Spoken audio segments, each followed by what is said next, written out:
Hello guys, welcome back to my YouTube channel. Please do not forget to subscribe to the channel and like the video. Coming up on Umkhokha on Monday, men shall not live by bread alone. While the Mthembu brothers deal with the politics of the church, Manzimande's body takes a beating from perpetual fast and her health is compromised. Gabi mourns a loved one. On Tuesday, brought together by grief, the family worries about Manzimande's mental state. The Mthembu Makotis blame themselves for Manzimande's condition. Difa is worried about giving testimony at the inquiry. On Wednesday, I was mad but now I'm fine. Ndlovu wants to pin death on Difa and Spamandla's camp.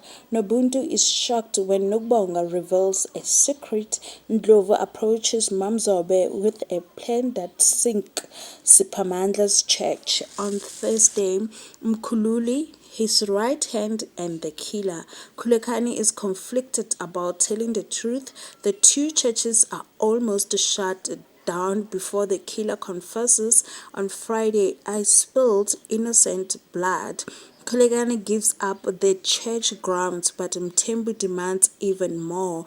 Manzimande's trial are far from over, and Ndlovu's plan faces resistance from his wives. Thank you for watching.